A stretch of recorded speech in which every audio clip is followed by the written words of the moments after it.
بہکاوے drama کی next episode میں زبیر کو اس اسلم کی ساری اصلیت کا پتہ چل جائے گا، جبکہ دوسری طرف بھائی جی جہانگیر اور ستارہ دونوں کے ساتھ بہت برا کرنے والے ہیں۔ جہانگیر جب ستارہ کو بھائی جی کے ساتھ باہر گھومتے پھرتے دیکھتا ہے، کبھی ہوٹلنگ ہو رہی ہے، کبھی شاپنگز ہو رہی ہیں، تو جہانگیر کا صبر تو جواب دے جاتا ہے کہ یہ لڑکی وہاں اپنے شوہر کا قتل کر کے میری محبت میں میرے ساتھ بھاگی ہے، اور یہاں میری ہی آنکھوں میں دھول جھونک کے بھائی جی کی دولت سے مرعوب ہو کر اس کے ساتھ چکر چلانے کے پلانز کر رہی ہے۔ ایسا تو میں کبھی ہونے نہیں دوں گا۔ اب بہت رات ہو جاتی ہے، ستارہ بھائی جی کے ساتھ کہیں باہر گھوم پھر کے واپس آتی ہے، جبکہ جہانگیر بے چینی سے ستارہ کا انتظار کر رہا ہے۔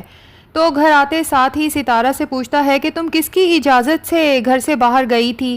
ستارہ جہانگیر سے کہتی ہے تم ہوتے کون ہو مجھ پہ روب ڈالنے والے، اور مجھے کہیں آنے جانے کے لیے کسی کی اجازت کی ضرورت نہیں ہے۔ لیکن اس سے پہلے کہ ستارہ اور جہانگیر میں تکرار مزید بڑھے، بھائی جی وہاں پہنچ جاتا ہے اور جہانگیر کا گلا دبوچ کے کہتا ہے کہ اوئے اتنا روب کیوں جھاڑ رہے ہو؟ جبکہ جہانگیر بھائی جی سے ہاتھ کے اشارے سے کہتا ہے کہ آپ پلیز اس معاملے میں نہ پڑیں۔ یہ بات سن کے تو بھائی جی کو شدید غصہ آتا ہے اور جہانگیر کا گلا اس زور سے دبوچتے ہیں کہ جیسے ابھی اس کی جان ہی لے لیں گے۔ جہانگیر کی آنکھیں تو پھٹنے والی ہو جاتی ہیں اور باہر کو آتی ہیں۔ یہ دیکھ کے ستارہ کو بھی تھوڑا افسوس ہوتا ہے جہانگیر کے لیے۔ تبھی بھائی جی کی گرفت سے جہانگیر کو چھڑوانے کی کوشش کرتی ہے۔ اب ستارہ کے چیخنے چلانے پہ بھائی جی جہانگیر کی گردن چھوڑ تو دیتا ہے، لیکن جہانگیر اس غصے اور نفرت سے ستارہ اور بھائی جی کو دیکھتا ہے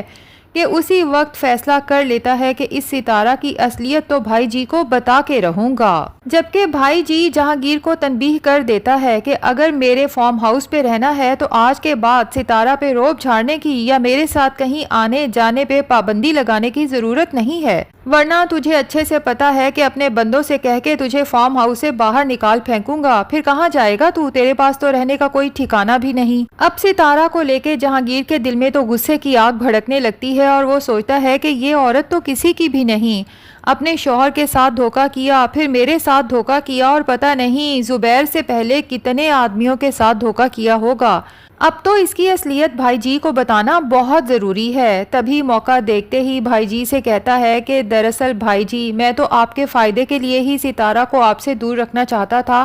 کیونکہ یہ ایک شاطر عورت ہے۔ میں تو بس اس کے حسن کے فریب میں آ کے اس کی محبت کے جال میں پھنس گیا، لیکن آپ کو کچھ اندازہ ہے کہ یہ ایک قاتلہ بھی ہے، اور میرے ساتھ بھاگنے کے لیے اس نے اپنے پہلے شوہر کی جان لی اور اسے ذرا برابر بھی افسوس نہیں۔ دوسری طرف زبیر پر ڈرامے کے سٹارٹ میں جتنا غصہ آتا تھا، اب تو اس کے اندھا ہو جانے کے بعد اتنا ہی ترس آتا ہے، کیونکہ اسے اٹھتے بیٹھتے اپنی بیوی زینت اور بیٹیوں ثنا صبا کی یاد آتی رہتی ہے، اور اب اسے اپنے کیے گئے مظالم کا بھی احساس ہونے لگا ہے کہ اس نے اپنی بیوی اور بچیوں کے ساتھ اچھا نہیں کیا۔ یہ سب وہ اپنی ماں اور بہن کی باتوں میں آ کے کرتا رہا، وہی ماں اور بہن کہ جب سے زبیر اندھا ہوا ہے یہ لوگ تو زبیر کو ایک بوجھ سمجھنے لگی ہیں، نہ ہی اس کے کسی کام کا کوئی خیال رہتا ہے، نہ ہی کھانے پینے کا، جبکہ زبیر نے ساری زندگی اپنی ماں بہن کی کتنی خدمت کی، حتیٰ کہ اپنی بیوی کو بھی ان کے کاموں پہ لگائے رکھا۔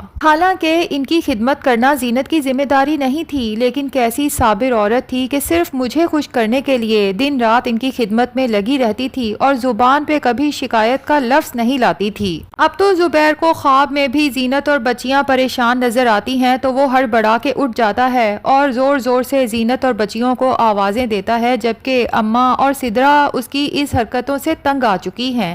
تبھی اماں غصے میں آتی ہیں اور کہتی ہیں کہ کیا شور مچا رکھا ہے تم نے؟ تو زبیر ہاتھ جوڑ کے اپنی ماں سے رو رو کے کہتا ہے کہ اماں اللہ کا واسطہ ہے زینت اور بچیوں کو کہیں سے ڈھونڈ کے لے آئیں، میں نے ان لوگوں سے معافی مانگنی ہے۔ جبکہ ماں کو تو زبیر پہ شدید غصہ آتا ہے کہ پتہ نہیں اچانک اس کے دل میں زینت اور بچیوں کی محبت کہاں سے جاگ گئی۔ زبیر کو ہی ڈانٹ ڈپٹ کے سونے کا کہتی ہیں اور ساتھ ہی تنزیہ اسے کہہ دیتی ہیں کہ اتنی ہی فکر تھی اپنی بیوی اور بیٹیوں کی تو اس پہ سوتن نہیں لانی تھی۔ یہی پچھتاوے تو ہیں جو زبیر کو اندر ہی اندر کھائے جا رہے ہیں۔ تبھی تو بس ایک بار زینت اور بچیوں سے اپنے گناہوں کی معافی مانگنا چاہتا ہے، چاہے زینت دوبارہ زبیر کو اپنی زندگی میں ایکسپٹ کرے یا نہ کرے، لیکن زبیر اپنے دل کا بوجھ ہلکا کرنا چاہتا ہے۔ دوسری طرف جہانگیر فیصلہ کر لیتا ہے کہ اس ستارہ کو یہیں بھائی جی کے پاس چھوڑ کے وہ خود فارم ہاؤس سے چلا جائے گا، جبکہ جانے سے پہلے اس بیگ کو چیک کرتا ہے جس میں زبیر کے گھر سے لوٹا ہوا مال رکھا تھا،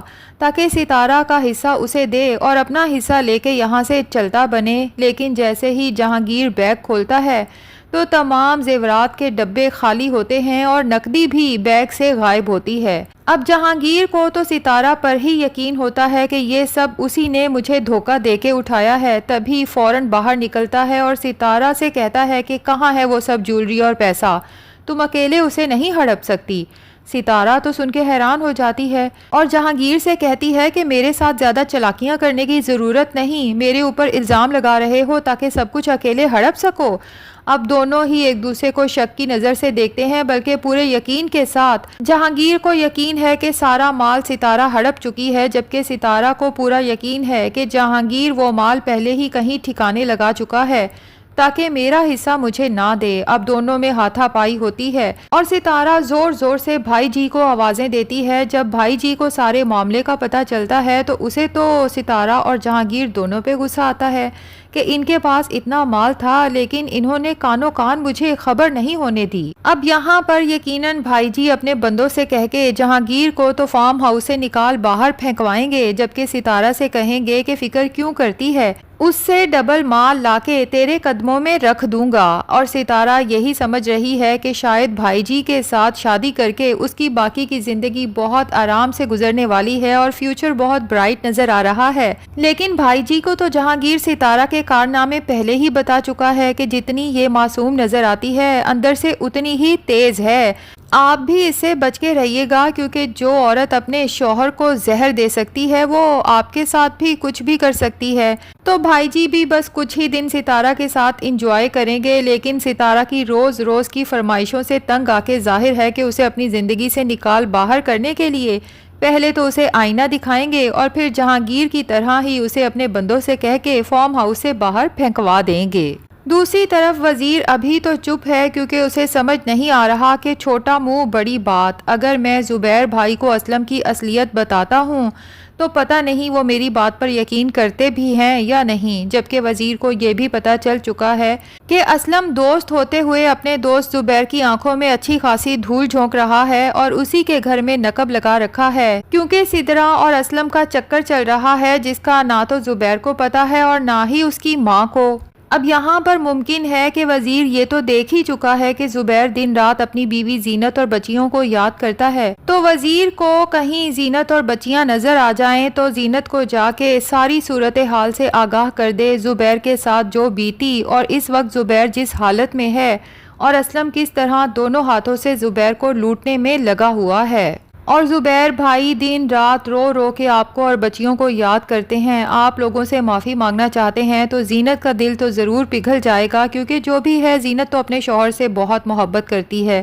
اس سے پہلے کہ اسلم زبیر کو مکمل طور پہ لوٹ لے، یقیناً زینت زبیر کو جا کے اسلم کی اصلیت بتائے گی اور پھر اس اسلم کو تو اس کے انجام تک ضرور پہنچایا جائے گا۔ تو ناظرین کیا لگتا ہے اس ڈرامے کا سب سے برا ولن کون ہے، اسلم یا پھر جہانگیر یا ستارہ؟ آپ نے کمنٹ سیکشن میں ضرور بتانا ہے۔ ویڈیو پسند آئی ہے تو لائک اور چینل کو سبسکرائب بھی ضرور کر دیں۔